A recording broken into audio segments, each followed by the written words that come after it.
Every time you watch a thunderstorm outside your window, you're witnessing the energy of an atomic bomb.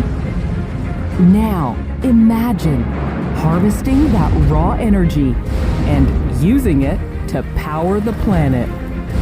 But how is lightning created? Would you have your own lightning collector? And why aren't we currently doing it? This is What If, and here's what would happen if we powered the planet with lightning. Let's say, like solar panels, you could install a small lightning harvester in your backyard. It might be ugly, but pretty soon you'd be jumping for joy every time there's a lightning storm. All you would need is a single bolt of lightning, and you could power your house for a whole month. That would be a shocking savings on your electricity bill. But how would we power the whole world?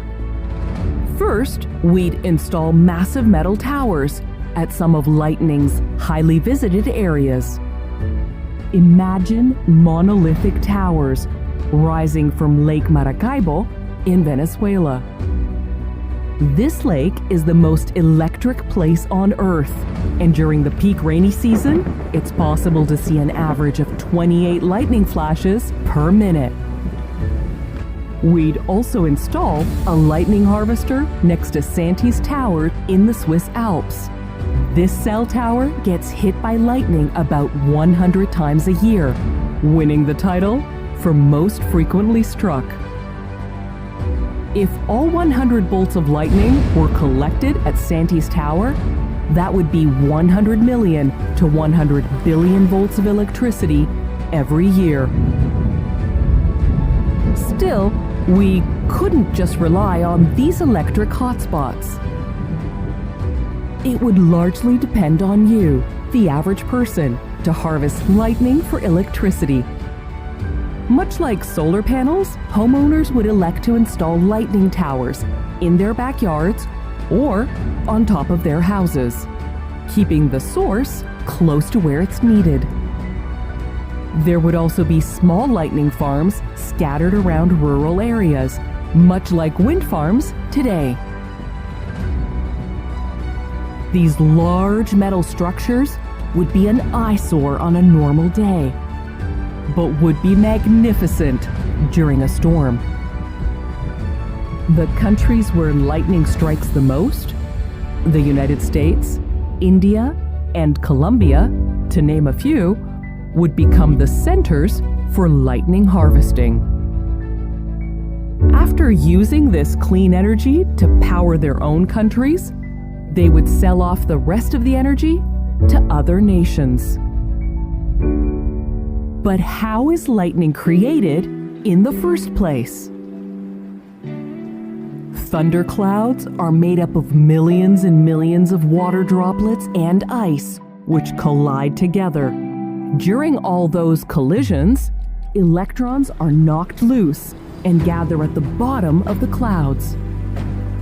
This creates a negative charge in the lower part of the cloud, while the upper cloud becomes positively charged. The separation of negative and positive charges results in an electrical field. When this electrical field becomes strong enough, the surrounding air ionizes, creating positive and negative ions. The negative ions create a path to Earth called a step leader.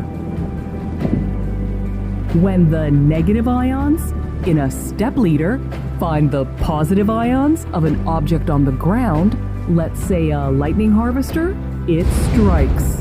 And in this scenario, that energy is collected and stored for use. But how close are we to developing this technology? Well, not very close at all. In 2007, Alternative Energy Holdings designed a tower with grounding wires and a capacitor. But their attempts to harvest energy from lightning failed. The project was too costly, and there were many limitations to its success. Lightning is, by nature, sporadic, so it isn't a sure thing that a bolt will hit a harvester during a storm. If it does find its target, lightning disperses energy on its way down to Earth. So a tower would only capture a fraction of the energy from a lightning bolt. The bolts themselves are unpredictable and can range wildly from 100 million volts of energy to 1 billion volts of energy. This would require a specially engineered collector that could withstand such a wide range without exploding and causing fires.